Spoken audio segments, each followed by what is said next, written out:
Welcome back to another episode of Money You Should Ask, where we explore all things money and mindset. I'm your host, Bob Wheeler.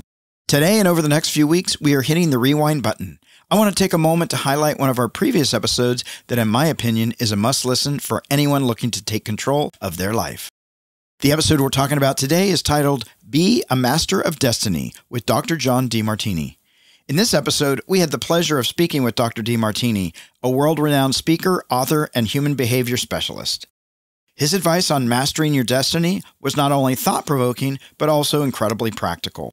We discussed how our values play a significant role in shaping our lives, how to overcome negative self-talk, and much more. If you haven't had the chance to listen to this episode, I highly recommend that you do. The insights shared by Dr. Demartini are not only powerful, but will leave you feeling motivated and inspired to take action. I hope you enjoy.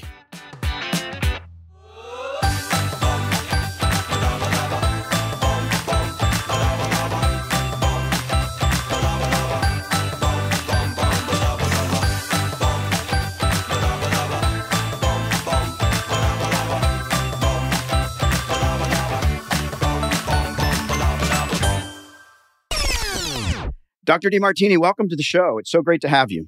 Well, thank you for having me. I appreciate it. I was looking forward to it. Well, I'm super excited. There's so many different things I want to ask you, but I want to start with, I've read your bio and I know you're an open book. You had some challenges when you were a kid. So my question is, were you an only child? And what kind of environment did you grow up in with your parents, middle class, talked about money? What was that growing up for you? I was born in 1954 in Houston, Texas. I had amazing parents. You know, some people say they've got these parents that are all dysfunctional or whatever. I thought, magnificent parents. I had learning problems as a child and speech problems. And I was born with an arm and leg deformity. They were turned inward and had to go to a speech pathologist starting at age 1.5 to about 4. And I got out of my braces around 4. I found out in school in first grade that I wasn't able to read properly, write properly because my hand was turned in and didn't seem to comprehend. So I had learning problems as a child. My father saw that by the time I was 6, 7 and wanted me to be street smart just in case I wasn't going to be able to make it through school. And he made me accountable. So my first experience with money with my dad is I asked him, Dad, I want to earn enough money to buy a baseball glove and bat. And he said, well, have you mowed the yard? Yes. Have you trimmed the sidewalk? Yes. Have you cleaned the garage? Yes. Have you swept the sidewalks? Yes. Have you cleaned out the gutters? Yes. Have you weeded the flowers? Yes. Have you clipped the hedges? Yes. Have you shined my shoes? Yes. He said, well, son, I don't have anything else that I need done. So if you want to make money, you're going to have to be of service and find people in the neighborhood to serve. Go to the neighbors and see what you can do to help them. So I went to the neighbors and I started to do landscaping and mowing and weeding and whatever I could find. And then my dad saw that I bought a baseball glove and bat. He said, where did you get it? And how did you get it? And I told him how I did it. And he said, well, what equipment did you use? I said, well, the equipment in the garage. He said, son, I have to teach you something. There's a thing called a depreciation schedule, and you're going to have to pay me for that use. So I owed him $750. And then from there on out, I had to pay him for the use. So it was eroding my margins. But I still, got more creative, and I started hiring 3 kids and 3 kids and 3 kids. I had 9 kids working for me by the time I was 9. And I was making like $45 net after all the expenses, paid him off. And then he says, well, you got to learn how to save your money. So he bought me a coin collection set and a piggy bank, which I still have to this day in my office. Never been open since 1963. Wow. And he said, you got to learn how to save. So I started coin collecting. And then one day he says, now I want you to teach you what it's like to be in the real world. From now on, you're going to have to pay for clothing, food, and rent. I had to pay $750 a week. I was 9. Now, I was making what would be equivalent of about $500 or $600 a day today with inflation. But at the same time, he charged me for that. And he said, but now that you're paying for things, you have the freedom. As long as you're home by 9 o'clock at night, you can go anywhere you want on that new bicycle you bought and do whatever you want to do. Because I used to drive like 26, 35 miles away and ride in different directions just to explore around the area. So my dad taught me how to be street smart because I didn't learn to read, didn't really read until I was 18. I dropped out of school and left home at 13. So I had learning problems and speech problems, but he taught me how to be street smart. And so I'm very grateful for my dad. There was a lot of love in our family, but he was trying to make me street smart. I'm grateful to this day. So the piece that I really love about that is this accountability piece. And I imagine it's played a huge role in your life and probably a huge role in what you teach other people. I could be completely off base, but I feel like there's some real solid foundation there, some real gold. Yes. There was a text about the House of the Rockefellers, and it said, don't rob people of dignity, accountability, responsibility, or productivity. Don't rescue and disable or enable people. Hold them accountable so they'll rise and gain dignity, accountability, responsibility, and productivity. And my dad wanted me to do that because he wanted me to know that the real world demanded sustainable, fair exchange. Equity theory points to that. So my dad was a very savvy guy, and he wanted to make sure that I was ready for the real world, and even at a young age, because he saw I couldn't read and couldn't write and speak properly. And did you always just have a spark that said, I want to do better? Because you had a lot of obstacles. At 17, you had a near-death experience. Things weren't looking so great. I mean, if you were putting it on a resume, not looking like the top resume that somebody's going to pick. How did you, and what was it that kept you saying, you know what, I'm going to show up and I'm going to shine? When I was 13, I left home. 14, I hitchhiked out to California and down into Mexico to go surfing because Texas wasn't the best surf capital. And I wanted to surf. And 15, I was able to get enough money on the beaches of California to fly from Los Angeles to Honolulu. I first lived under a bridge, then under a park bench in a bathroom, and then in a car, abandoned car, and kept social climbing until I finally found me a tent to live in. And I was a surfer. I lived on the North Shore of Oahu and surfed Pipeline and Sunset Beach and Waimea Bay and those places. And then I almost died at 17. A very close call with almost dying with strychnine and cyanide poisoning, and also while surfing. My diaphragm stopped. But luckily, I was able to recover from that, and I was led to a health food store and eventually a yoga class to try to recover. And Paul C. Bragg, who was the one that initiated Jack LaLanne and many others in America to do something extraordinary with their lives, Paul Bragg, in one night, in 1 hour on the North Shore at Waimea Bay at a lecture, inspired me to believe that I could overcome my learning problems and that I could someday learn how to read and be intelligent. And that night, I saw a vision of me becoming able to read, able to speak, able to teach, because I thought teachers were intelligent. And I had a vision of me doing that and traveling the world and doing that. And that night, my life changed. Big time. I mean, big time. I saw a vision and I said, I'm going after that. And I tried to do that. I eventually left Hawaii. I flew back to LA. I hitchhiked back to Texas. I somehow went to take a GED, which is a high school equivalency test, because I hadn't finished high school and I dropped out. And it was a miracle. I somehow guessed and passed. I just literally closed my eyes. I said a statement that this guy gave me when I was 17. And I just filled in dots and think, I got nothing to lose. If I pass this thing, I've got me a high school degree. If I don't, I don't. And by God, I passed. So I tried to go back. I tried to go to school. I tried to go on to a junior college, and I miserably failed. I got a 27 on my first test. And I really drove home that day. And I went home and I cried in the living room under this Bible stand.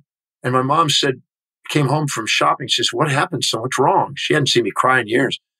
I said, Mom, I guess I don't have what it takes. I guess, as my first grade teacher told my parents, I said, your son will never be able to read, write, communicate, go very far in life or amount to much. I said that to her and I said, I guess I don't have what it takes. I guess I'm going to have to go back and surf.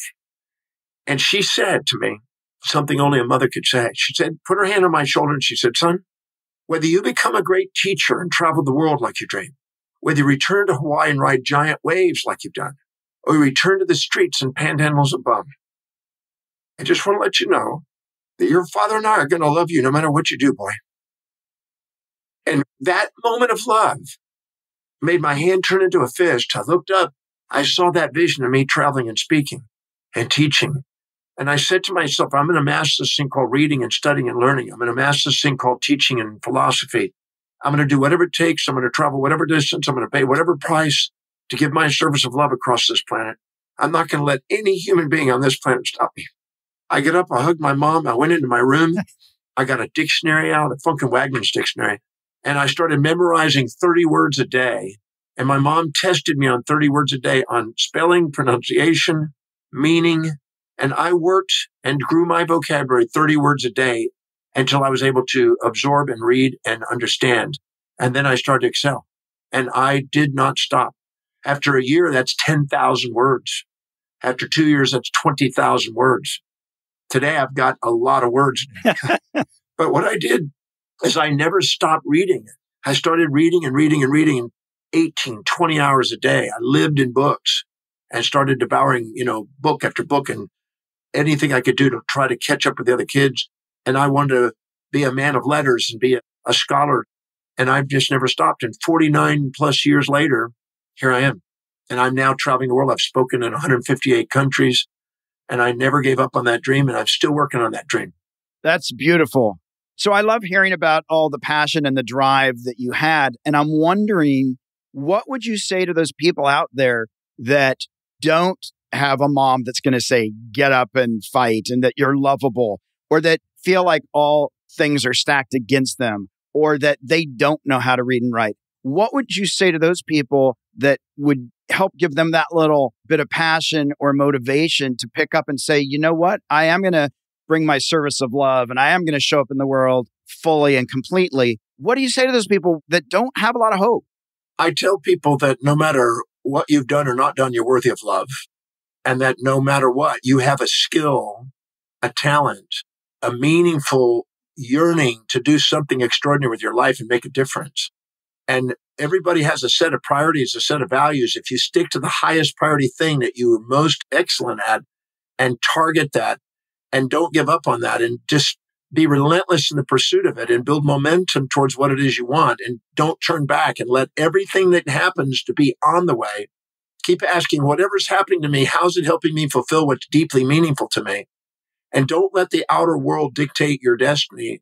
Let the voice and the vision on the inside be louder than all opinions on the outside, and keep going. Just keep going. Get back up. Do it again. Get back up. Do it again. I had struggles when I was reading. I couldn't pronounce them. My mom said, that's not it. Do it again. Go back and do it again. And we were relentless in the pursuit of what was there. And if you do, there's no way you can fail if you don't give up. You just keep going. I figured if I keep going out and speaking, eventually everybody else will die out and I'll be at the top if I live long enough. Yeah, you got to stay in the game. You got to stay in the game. Don't pursue something that's not truly meaningful. Right. Because then you're not going to want to stay focused on it. It's the things that is truly deeply meaningful that you want to pursue. You won't give up on that. Yeah. If it's really important to you, you don't stop. You just get back up and figure out again. Just like a child walking. It doesn't go, well, I fell the first time. I must not be meant to walk. It gets back up again. That's the attitude. Yeah, absolutely. Life is more than money, but money is in all aspects of our life. And I'm wondering, what's the balance and why do we need money? We're following our passion, we're bringing things to the world, and yet money is an undercurrent in a lot of this. Money is such a beautiful thing. I wrote a book called How to Make One Hell of a Profit, Took It to Heaven many years ago. And what's interesting is sometimes as a human being, we puff ourselves up, inflate ourselves, aggrandize ourselves, go into pride, and exaggerate ourselves to other people and look down on them. And that's not our real self. That's a persona, a mask, a facade. That's an exaggeration of who we are as really a compensation for deep inside feeling the opposite. And sometimes we minimize ourselves and deflate ourselves and shame ourselves. And we, beat ourselves up because we're comparing ourselves to somebody we put on a pedestal or something. And that's not ourself. And anytime we exaggerate ourselves and look down on people, or anytime we minimize ourselves and look up to people, we're not being our authentic self. And when we exaggerate ourselves, we tend to wake up our narcissistic, trying to get something for nothing. When we minimize ourselves, we tend to go into altruistic, trying to give something for nothing. And neither one of those are sustainable. Because if you try to give or get something for nothing, you or they eventually burn out and it's not fulfilling to them. Nature is trying to get us, and all social transactions are trying to get us into a state of authenticity where our heart is open and we love people and see them as equals. And the moment we do, we have sustainable fair exchange. And money is a measurement of our sustainable fair exchange and our authenticity. And so by using money as a measuring system to help us realize that if we care enough about humanity and have a equitable relationship with them. We will do something that serves them and we will be rewarded. And then we can measure that reward by the dedication of filling the needs of other people. There's never a lack of money to people who care about humanity. And the second we do, we are rewarded from that. I've learned how important it is to just make sure we don't put people on pedestals or pits, put them in our hearts and care enough about them to find out what their needs are and find a way of directly or indirectly serving them. When you do, you're rewarded. That's the key. I've traveled in many, many countries and asked people, how many of you have ever used Microsoft Windows? Every hand goes up around the world. Millions I've asked that to. The reason why he's a billionaire is because he's figured out something that everybody's benefited by. We can do the same if we care about people. Ask, what is the biggest need? If we don't fill our day with challenges that inspire us, it fills up with challenges that don't. Right. So we want to go and find challenges that the world is facing and find out what it is we can contribute to directly or indirectly with our talents, or we can broker other talents and find a way of serving people. When we focus on that, we're not focusing on our problems. We're focusing on the world's solutions, and we're rewarded in correspondence. And how, with all the success you've had, inward and outward, how do you stay human? How do you stay humbled? How do you, and maybe it doesn't happen for you, but I know a little voice comes into my head sometimes is like, puff up a little bit. And I have to go, no, shut up, right? How do you find that balance? How do you reel yourself back into your humanity? Well, your physiology, your psychology, and sociology around you and events in your life humble you when you go into pride before the fall. So you're automatically going to let your physiology, psychology, and sociology give you a kick in the butt.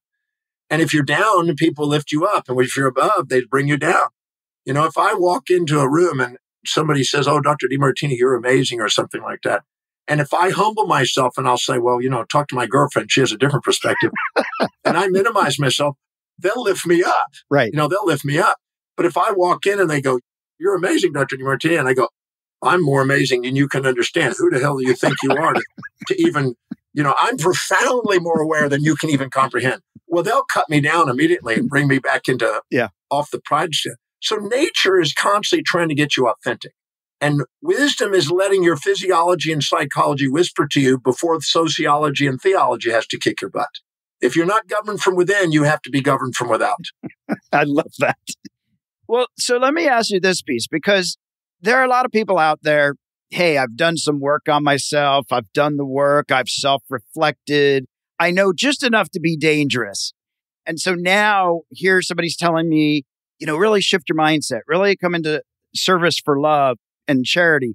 And I know that, but there's a part of me goes, yeah, I know all that. I know I could probably do some more work, but I'm far enough along, right? So there's this ego part that comes in a little bit when I know just enough to be dangerous.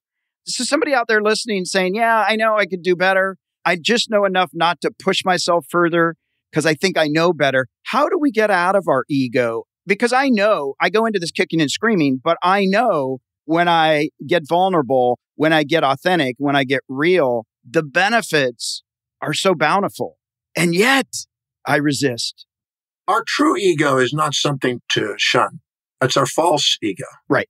Freud had a different idea. The true ego, the true I, the true self was not exaggerated. It was just reasonable. The id is the seat of passions and the signs that we are looking for immediate gratification and impulse, the animal nature. But the true nature of our nature emerges when we live by highest priority. If we don't fill our day with the highest priority actions that inspire us, it's going to fill up with low priority distractions that don't. When we live by highest priority, we're more objective. When we're more objective, we're more neutral relating to other people. But when we're not living by our highest priorities, we go into our amygdala. Our amygdala wants to be addicted to pride and think it's right and get subjectively biased. And that's where we get trapped. It's so important to prioritize your life and learn the art of delegating lower priority things so you can liberate it to do the highest priority things and stick to the things. Because every time we do something that's high in priority, our self-worth goes up and we become poised and present and respectful of other people. But if we are not fulfilling what's highest in value, our unfulfillment puts us in our amygdala. Literally, our blood glucose and oxygen goes into the lower brain, and we now become addicted to pride and immediate gratification.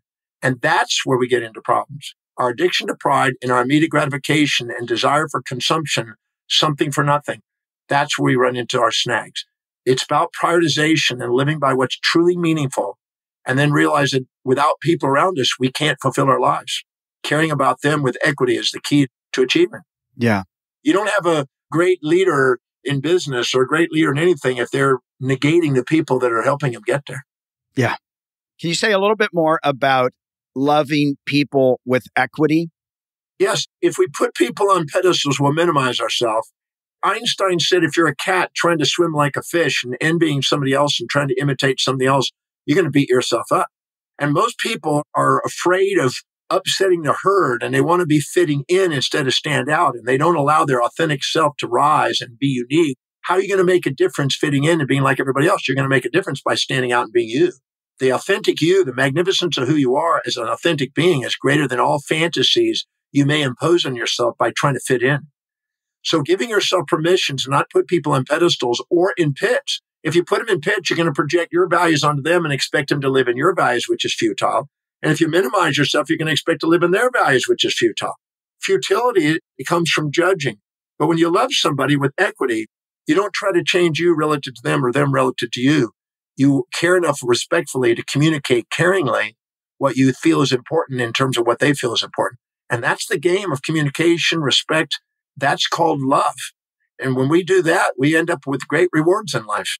Nature forces us to learn how to love.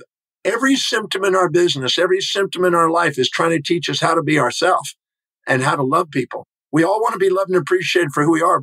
But if we're puffing ourselves up or beating ourselves up, we can't be who we are. How are we going to be loved for that? We can't be loved for our authentic self until we're in our authentic self. Yeah, that's awesome. Thank you. I just think that's so important. And I just really wanted to highlight that. What gives you great joy with all that you've got going on? What brings you pleasure? What makes you feel fulfilled? Doing what I do every day. I research, write, and teach 7 days a week. And I travel because I'm sailing everywhere or flying. And that's what I love doing. I have delegated everything else. I haven't cooked since I was 24 years old. I haven't done domestic activities whatsoever. I don't drive. I haven't driven in 32 years. I don't do anything but teach, research, and write and travel. That's it. I'm useless. Even my girlfriend says, you're useless except for that. And I said, I know, but listen, I delegate everything. And if for some reason I'm doing my teaching, if I was to go and get George Clooney or Brad Pitt or Gerard Butler, if I was to get them to make love with you, would you still love me? And every time my girlfriend says, I would love you even more because I delegate. That's supposed to be a bed. That's a joke. I'm just joking about that. My girlfriend just left this morning at 3 a.m. to go back to Istanbul. So I just said goodbye to her. She's had to leave, but she's back and she's there right now. She's a singer and actress. Awesome. So in the process of doing that, for me, what inspires me is doing what I set out to do when I was 17. And that is to learn every single thing I can that make a difference in people's lives and share that with people and get to do that every day. And I love doing it. I still to this day love doing that as much as I did when I started. Have you had any setbacks since that vision, since that incident at 17, since you got through your education and you started reading the books? As you started going out in the world, have you had any setbacks and how did you recover from that? Yeah, I had many setbacks. Setbacks in the sense of I had to calm down some of my ambitions and get realistic about it or delegate more. I learned to delegate more. I realized you can get anything done if you surround yourself with people that are experts to help you do it. Right. So I basically learned a delegation. When I was 27 years old, I got a book by Alec McKinsey called The Time Trap. And I made a list of every single thing that I did in a day. Then I put down how much does it earn per hour? And then how much meaning does it have? And how much would it cost me to delegate it? And how much time do I spend on it? And then I prioritized all that. And then layer by layer by layer, I delegated everything off my plate. And my income went up tenfold. My prosperity went up tenfold. And I gave job opportunities to people. And I had people around me that were experts doing what I didn't want to do and I wasn't great at. And I kept to my core competence, which is research and teach and write. And so as long as you're doing that, what you love, you are rewarded in the world. But most people haven't got that. They think, well, when you get wealthy, you can do that. No, I got wealthy because I did that. Right. That was the key. I helped other people get where they want to get in life by giving them job opportunities, doing what they love in a way that freed me up to do what I loved. And then I changed my life. And I also learned a very important thing. Until you value you, don't expect others to. So I started saving, and then I started investing. And every time I increased my savings and investing, what I started to do it every quarter, my business went up, the margins got more profound, and all of a sudden financial independence was here. So I'm a firm believer that you got to value yourself. You have to value yourself in addition to serving other people. If you don't value yourself, the world's not going to value you. I know you pass that message and teach that message to people that do workshops, that read, that you teach to. How do we teach that to the next generation? How do we have that conversation with children that gives them enough so that they're accountable and all those things that your dad gave you, and yet give them the information so that they can actually maybe bloom sooner, reach capacity more fully? Well, in my case, I learned from Albert Einstein. He was one of my guys that I loved studying. And he said the greatest teacher is exemplification. First, live it. If you go and live it, people are going to watch it. They're going to see that there's congruency and authenticity, and they're going to see that there's those actions work, and they're going to mirror it with their mirror neurons. It'll be the chameleon effect. So that's the first thing. That way you can walk your talk and not limp your life. The second thing is to articulate it in a way that matches people's values, because not everybody has a high value on wealth building or saving money and stuff. They have a value on everything else. I was speaking in South Africa at a success summit to about 5,000 people with Richard Branson. And I asked people, how many of you want to be financial independent? Every hand went up, even legs went up in the air. Right. and I said, all right, great. And I said, how many of you are financially independent? Most of the hands went down. There's only a handful of people kept their hands up. And I said, interesting, you have a fantasy about having financial independence, but you're not actually doing it. So I'm going to show you why. And I said, I want to give you $10 million US. And that's a lot to them down in South Africa, right? So I said, I'm going to give you $10 million. Imagine you got it. You got a piece of paper in front of you. You got 60 seconds. If you had 60 seconds, I want you to write down the 10 things you would do if you had $10 million. And you got 60 seconds. On your mark, get set, go. Right. And they quickly write down what they would do with it. And at the end of it, I said, now pass it to the person to your left. And now go in and calculate how much of that $10 million is still in assets that's going to work for you, and how much got spent on consumables that went depreciated. And all of a sudden, they realized between 20 and 80% of that room, 20 and 80% of the money that they received, $10 million, went to consumables that depreciate. I said, as long as you have a higher value on consumables that depreciate than you do on assets that appreciate, you really don't have an intention to build financial wealth. You have an intention to have a lifestyle. And lifestyles are the rich and famous. And you're going to live beyond your means, and you're going to have debt. And then you're going to be paying interest on debt instead of having interest to pay you in assets. And I had to wake them up about what is really an asset and what is a liability and what does it really mean? And do you really have a value in wealth building, or is it just words? And really ground them on what it takes to have money work for them. Because if not, they're a slave all their life. And they can become its master by giving up immediate gratification for long-term returns. And people have to be patient and get out of their amygdala, which is the immediate gratification center, and get into their executive center with a strategy long-term to build the finances that they want. And the moment they do, their lives change, because they gave up, like the marshmallow experiment. They gave up immediate gratification for a long-term return. If you live for the lifestyle now, you're going to have a decrescendo later on in life. If they start to realize, go and pay for asset. But if they don't, they're going to be a slave to money, and they're going to have a decrescendo in their life instead of a crescendo. And the people that are patient and let the crescendo go, eventually their lives financially go up, and they can contribute philanthropically. If not, they're going to go down, and they're going to depend on their next generation to take care of them. So it's wise to value serving people and value yourself and value what money is offering. Money is basically a way of measuring your willingness to think in terms of your soul instead of your immediate gratifying senses. And how do we get out of story? Like, right, I'm in that story. Well, no, I need these consumable goods, and it's going to be, and that's only for rich people, and I'm not quite there, and one day I'm gonna. When people say that to me, I said, stop your story, because your story is not going to get you. You're going to be a victim of history instead of a master of destiny if you play that game. Stop the story. Look at what's priority. When you start to manage money wisely, you receive more money to manage. That's how it works. Money circulates through the economy from those who value it least to those who value it most. If you don't value it and don't value and appreciate money, it will never appreciate in value for you. If you depreciate money, it will go down in value. Because if you wanted to buy those things, you're not valuing money, you're valuing those things instead of having your money work for you. Mm. So it's just a mind state. And the excuses aren't going to get you anywhere.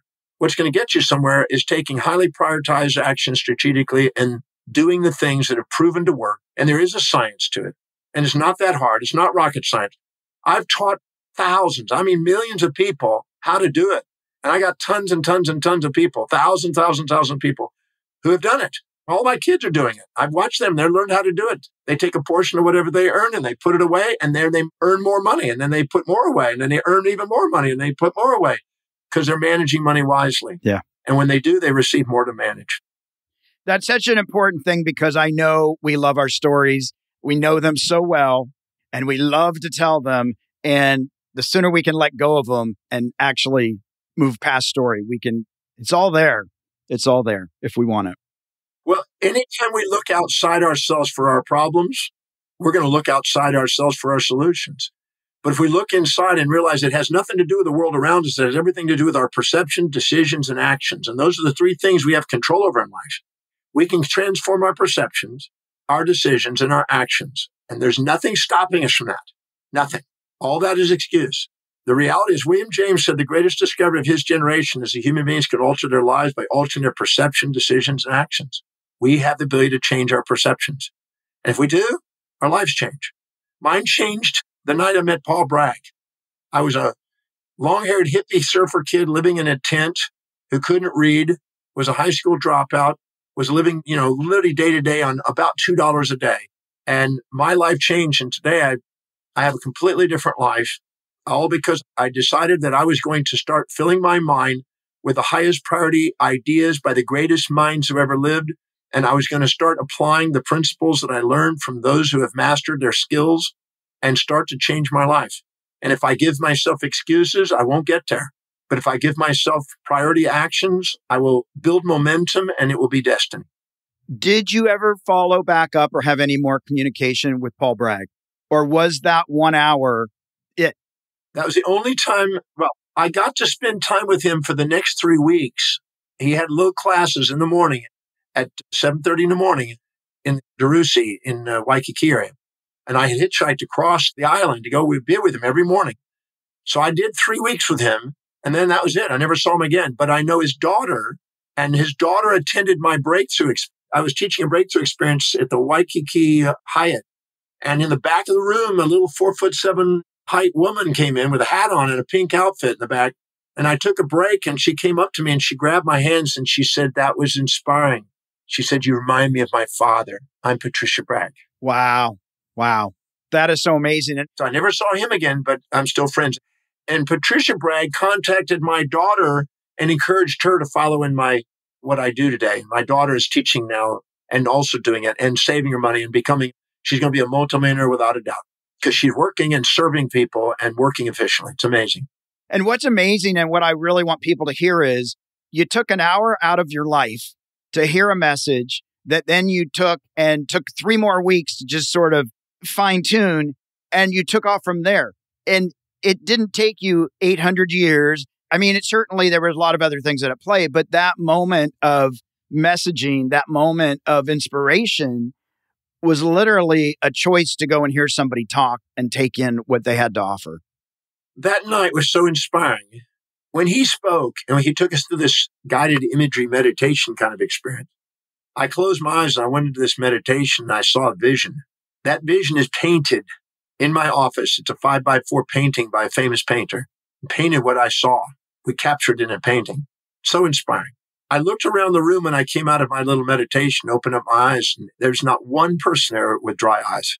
Everybody had some sort of inspired vision. I wish I could follow up on all those people. I never got to see those people. All I know is that my life changed that night. And I know when I read the biography of Jack LaLanne was impacted by Paul Bragg. Steve Jobs was impacted by Paul Bragg. Donald Trump was impacted by Paul Bragg. Gloria Swanson. I could go down. There's about 139 famous people that were all impacted by this one guy. The Kellogg Corporation that makes all the cereals was impacted by this man.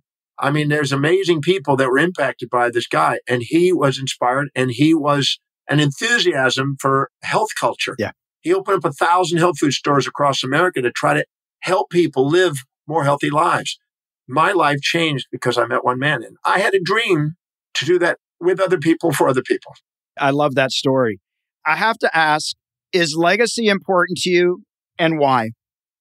I read a Roman poet and politician, Seneca, and I don't know if you've gotten to read any of Seneca, but Seneca said, you measure an individual by their most distant ends, and the magnitude of space and time and their innermost dominant thought will determine the conscious evolution they've obtained. And so I basically realized, and I wrote in 1999, I wrote a posthumous biography of how I want to be perceived 1,000 years from now. And I wrote it all out, exactly how I want to be perceived, what Dr. Demartini did. In 2008, I was asked to speak at a Waldzell conference with 200 other people around the world, with 12 individuals speaking. Muhammad Yunus, the Dalai Lama, there's a Wolf Singer, a number of people there. And at the end of the presentation, this is at the Milk Abbey in this magnificent Sistine-like chapel with media coverage from around the world. It was a most amazing conference.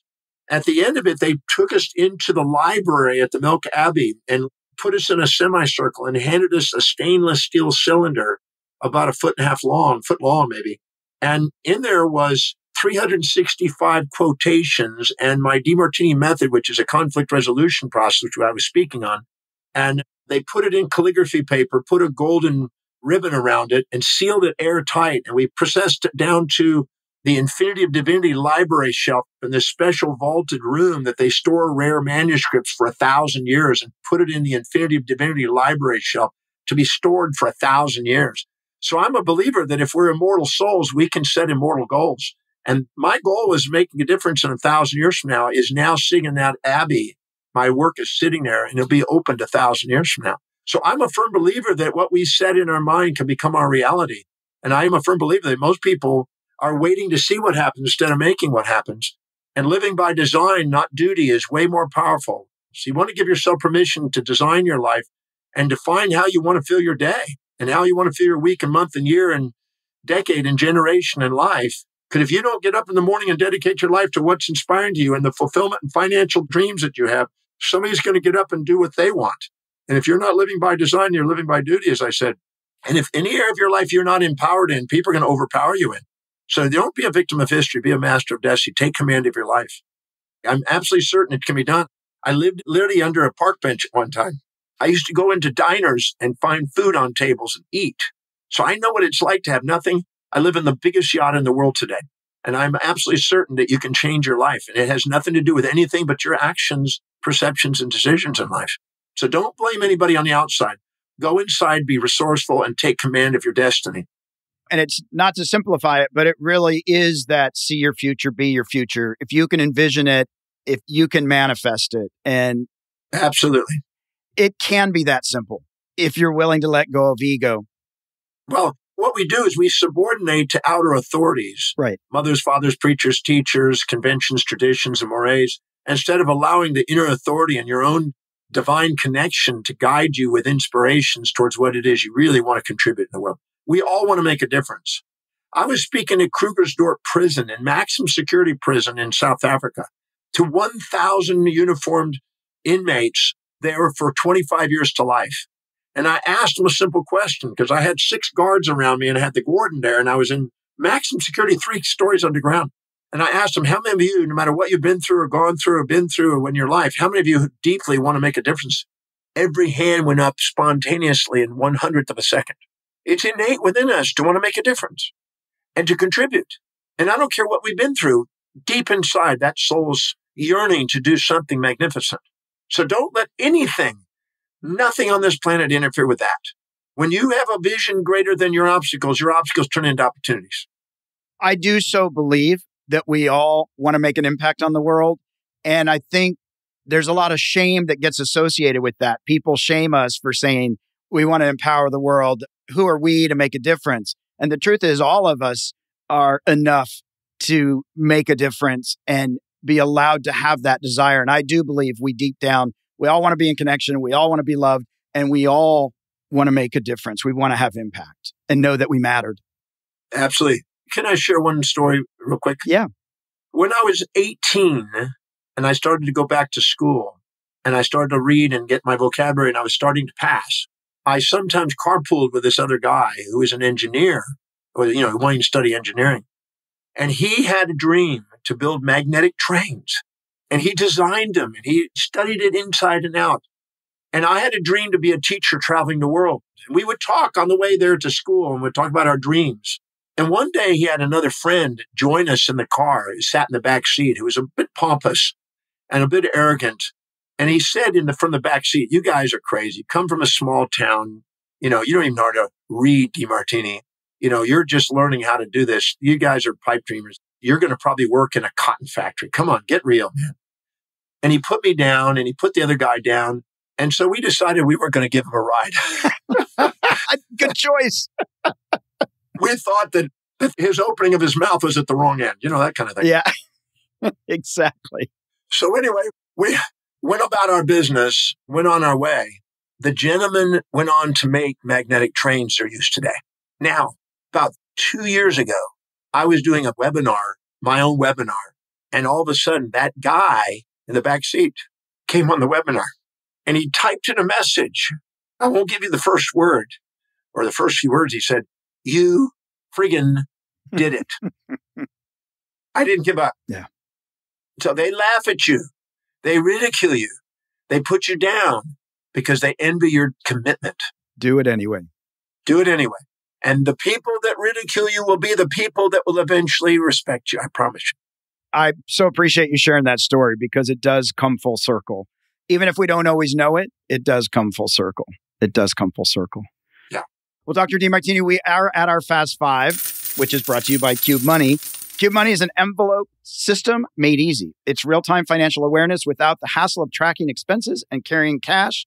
And I always feel like that's such an abrupt shift, but we're going to shift the energy. And I've got 5 questions just top of mind. And here we go. What's a financial habit of yours that doesn't always serve you? I don't know. I'm a firm believer that no matter what I do or not do, it's on the way, not in the way. So I don't judge myself for my actions. And anyway, everything is taken care of. I don't do anything.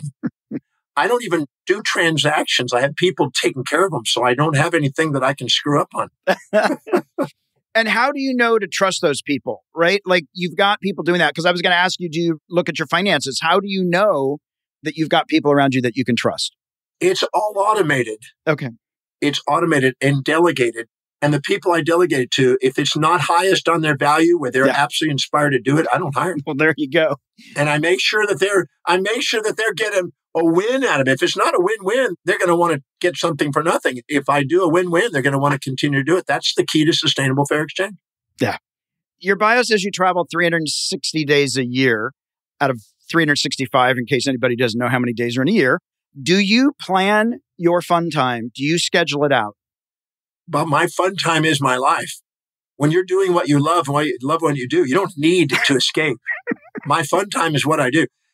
I don't have to work. Yeah. I do it because I love doing it. I love making a difference in people's lives and watching the transformation and getting the letters from around the world. This is what I love doing.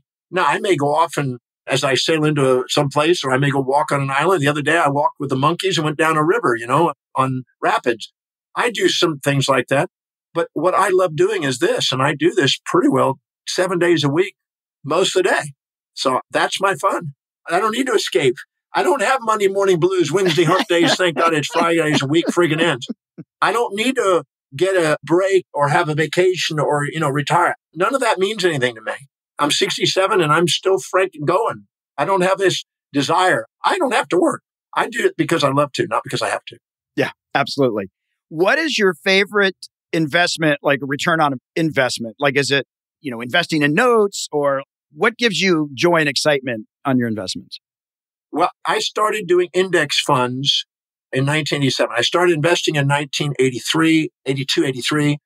87, I did an analysis and I realized I'm going to lower my cost, to lower my turnover rate. I'm just going to decrease my taxable capital gains. And I put it in index funds, and I've been investing in index funds ever since. And they've made me fortunes. And I'm very grateful for all the companies that the S&P 500 has and that Russell 2000 has. And I just keep putting it away. I don't spend it. I just keep it growing, and it just pays me. And and I reinvest the dividends and I let it grow. And it's all destined for my philanthropic objectives. And I put it into those objectives. That's my goal. And they're happening. That's what's happening. I put together a Demartini Prize to compete with the Nobel Prize and the Templeton Prize. So that's where it goes. Awesome. I know that you don't drive and all these other things are taken care of. Do you have a favorite car that you haven't bought yet? Or is that anything that's of interest? I had cars in the past. I've had the Rolls Royce and I had all that stuff, but I gave all that up. I don't do that. I'd rather have somebody else take care of that for me. The last time I had a Rolls Royce, I had a guy named Bob in Australia drives it around today. He uses it for business. I don't participate in driving. I don't even know what the names of the cars are half the time now. I just have somebody who takes care of my transport, and I have a concierge person. I learned a long time ago, delegate everything that you're not inspired to do if you want an inspiring life. Yeah. Because if you're not filling your day with the highest priority things, it's going to lower you. Anytime you do lower priority things, you devalue yourself. Anytime you do the highest priority things, you value yourself.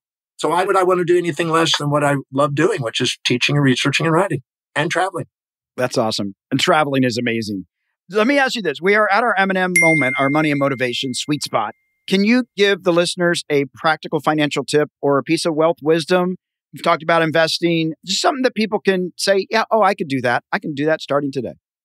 Whatever you earn in a day, don't wait for extra because entropy takes over finances. And if you don't take away and take a portion of it off top and pay yourself first and put it into some sort of investment that's appreciating in value, if you don't do that, you're going to have unexpected bills eroding the potential for that. And you're going to keep coming up with reasons why you can't do it. Just go and have it automated. Go take out of your bank, put a portion of it into investments and start investing and watch what happens. Once you start doing that and it starts growing, you'll be like a child. You want to nurture it. You want to grow it and it starts working for you. And every day you do that, once you build up a cushion and once you start building it, you're going to eventually realize you don't have to go to work because you have to. You go to work because you love to. And that's when you give your greatest service.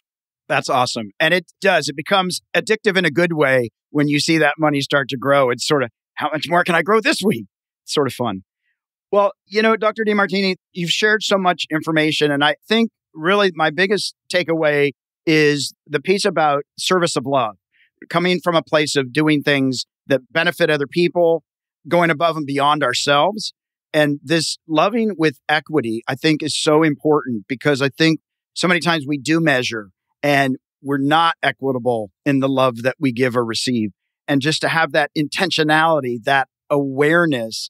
And I really appreciate this piece about accountability. Like we are accountable and we have the ability to change our lives with just shifting our mindset if we want it. Well, like I said, the magnificence of who you truly are is far greater than any fantasies you'll impose. On my website, drdemartini.com, there's a value determination process. It's free. It's private. I hope people will consider going to it, taking 30 minutes of their time to answer 13 questions to look at what's really important. Not what they think it should be, not what they wish it would be, but what their life demonstrates they're committed to so they can get clear on it. If you don't know where you are, you don't know where you're going, you don't have a strategy to get there, you're not likely to go places. So this helps you start that journey. And I would encourage you to do that because it really does make a difference to get really clear and set real goals with real objectives according to real priorities on a daily basis. Your self-worth goes up, your net worth goes up. Well, we will put your information in the show notes, but can you just tell us again, your website is? drdemartini.com, DRDEMARTINI.com, drdemartini.com. You can spend the rest of your life seeing what's on there. It's filled with information and education.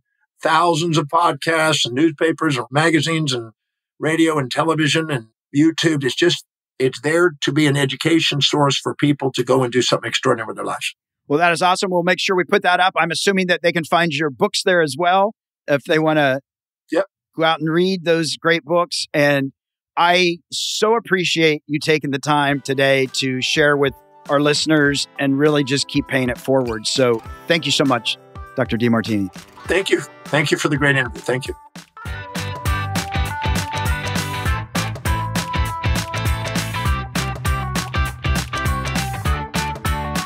Hey there, Money Master. I hope you enjoyed this episode.